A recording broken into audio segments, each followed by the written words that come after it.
Hello friends. अर्टिकेरा जिसको शीतपित्त या पित्ती भी बोलते हैं, एक बहुत कॉमन समस्या होती है लोगों में। जनरली इसके जो कॉजेस वगैरह होते हैं और इसकी जो ट्रीटमेंट होती है ये जानना बहुत इम्पोर्टेंट है, क्योंकि बहुत सालों से लोग जो है बहुत तरह तरह के मेडिसिन ले रहे हैं, लेकिन उसको जड़ से निकाल नहीं रहा। तो इसके बारे में आज हम डिस्कस करेंगे कि अर्टिकेरा के कॉजेस क्या क्या होते हैं, उसकी ट्रीटमेंट कैसी की जाती है।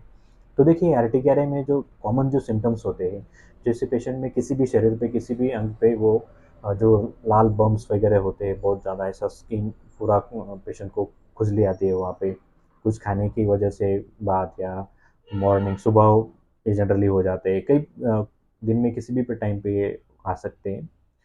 कुछ टाइम के लिए रहते हैं, फिर से वापस वो चले जाते हैं जो इरप्शंस होते हैं।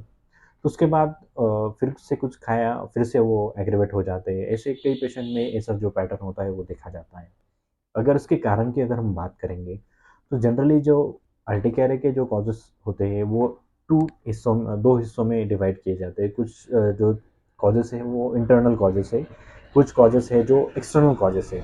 इंटरनल कॉजेस में अगर हम देखेंगे तो जनरली शरीर के कुछ प्रोटीन्स वगैरह हो गए, हमने कुछ लिए हैं या कुछ खाया वगैरह है हमने, तो उसको लेके बॉडी जो होती है वो एक रिएक्शन देता है। वो वो जनरली एक कॉजेस में बन जाता है। एक्सटर्नल कॉजेस में ऐसा हो जाता है कि अगर किसी एक्सपोजर में अगर हम जाते हैं, किसी समझो प्लांट वगैरह हो गया हो, तो वो उसमें अगर कुछ ऐसे गुण है कि जो कुछ सेंसिटिव जो लोग होते हैं उनके अगर स्किन बहुत ज़्यादा सेंसिटिव है, उसको वो पेशेंट अगर टच करते हैं तो उसके बाद में वहाँ पे रिएक्शन आ जाती है। उसका जो रिएक्शन होता है वो अर्टिकेरा के स्वरूप में पेशेंट को हो सकता है। कुछ पेशेंट ऐसे भी देखे गए हैं कि जिनमें कुछ कॉज ऐसा पर्टिकुलरली नहीं मिला है। मतलब ऐसे 50% केसेस ऐसे होते हैं कि जिसमें अर्टिकेरिया का जो कॉज होता है वो पेशेंट को, और उसको हम कॉज नहीं बता सकते कि अर्टिकेरिया क्यों है। और बहुत सारे पेशेंट में ऐसा भी देखा जाता है कि किसी काटने की वजह से या समझो ऐसे मच्छी ने वगैरह जो हनी बी वगैरह होती है उसमें काट लिया हो, या एक पेशेंट था जिसको मेरे पास एक पेशेंट आया था जिसको कुत्ते ने काट लिया था, उसके बाद में वो अर्टिकेरिया का जो प्रॉब्लम हुआ था वो स्टार्ट हो गया था। तो ऐसा क्यों होता है जब कुछ जो एनिमल है या कुछ इंसेक्ट है वो अगर काट लेता है, तो उसके में जो प्रोटीन्स वगैरह होते हैं, वो प्रोटीन्स अगर हमारे शरीर में अंदर आ जाते हैं, तो बॉडी क्या करता है उसको रिएक्शन देता है। अगर वो रिएक्शन अगर परसिस्टेंट चली तो उसको हम अर्टिकेरिया बोल सकते हैं। बाद में वो कंटिन्यूसली वो जो रिएक्शंस होती है वो शरीर शुरू कर देता है, उसके वजह से ये जो अर्टिकेरिया का जो मैनिफेस्टेशन है, जो कॉज जो है वो इंटरनल है, उसका जो स्वरूप है वो अर्टिकेरिया के जो पैचेस वगैरह आते हैं शरीर में, उसका एक स्वरूप है वो उस अंदर वाली बीमारी का।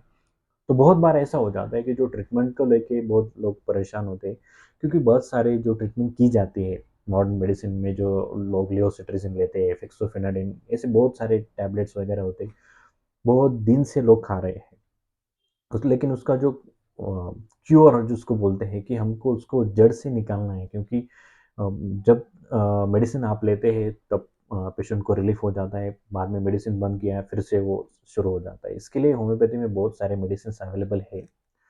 लास्ट वीडियो में भी मैंने ये बताया था कि जो मेडिसिन्स होते हैं होम्योपैथी में वो इंडिविजुअलिस्टिकली हमें देने पड़ते हैं, क्योंकि उस मेडिसिन जो हम प्रिस्क्राइब करते हैं वो पेशेंट का कॉन्स्टिट्यूशन यानी कि पेशेंट की प्रकृति के अनुसार दी जाती है।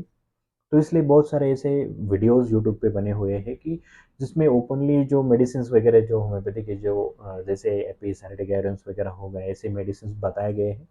लेकिन वो मेडिसिन्स का क्या बोल सकते हैं हम उसको, कि जो होम्योपैथिक जो प्रिंसिपल पे काम करती है वो ऐसा नहीं होता है कि फिक्स सर्टेन मेडिसिन उस अर्टिकेरिया के लिए ही मेडिसिन काम करेंगे। तो होम्योपैथी में अर्टिकेरी के जो मेडिसिन है, शीत पित्त का जो मेडिसिन होता है, वो विभिन्न पेशेंट को वो अलग अलग मेडिसिन दिया जाता है। वो उनकी प्रकृति वहाँ पे सबसे इम्पोर्टेंट होता है। जो जिस वजह से हम दवाई का सिलेक्शन करते हैं वो पेशेंट के कॉन्स्टिट्यूशन के हिसाब से करते हैं। इस वजह से बहुत सारे पेशेंट कॉल करके पूछते हैं कि ऐसी शीत पित्त हो गया है, कुछ दवा बताओ। तो ऐसा नहीं होता है। पेशेंट की जो हिस्ट्री है होती है, पूरा जो स्वभाव होता है पेशेंट का, प्रकृति होती है, वो जानने के बाद ही मेडिसिन हम देते हैं। जब वैसी मेडिसिन हम देते हैं तो उसका जो अर्टिकेरिया का प्रॉब्लम हो, इनफैक्ट कुछ भी जो प्रॉब्लम हो वो पूरा जड़ से निकल जाता है, तो बाद में वो नहीं आता। तो ऐसे जो वीडियोज़ वगैरह बने हुए हैं, ऐसे कुछ दवाई आप और जो ओवर द काउंटर मिल जाते हैं, ऐसे दवाएँ आप अर्टिकेरिया के लिए मत लो, क्योंकि वो अगर सप्रेस हो जाता है किसी मेडिसिन से, तो उस वो और कुछ तकलीफ शरीर में तैयार कर सकता है। तो डेफ़िनेटली वो अर्टिकेरिया जो है, वो ऐसी बीमारी है या ऐसी परेशानी है कि वो जड़ से जा सकती है। अच्छे से अगर होम्योपैथिक ट्रीटमेंट करेंगे, तो वो जड़ से निकल जाएँगी। तो डेफ़िनेटली जो लोग पेरीफेरी में है, येवला के पेरीफेरी में है, वो आप डेफ़िनेटली क्लिनिक को विज़िट कर सकते हैं। जो लोग आउट ऑफ पेरीफेरी है, वो ऑनलाइन कंसल्टेशन भी कर सकते हैं। So I hope this video is helpful for you. So thank you so much.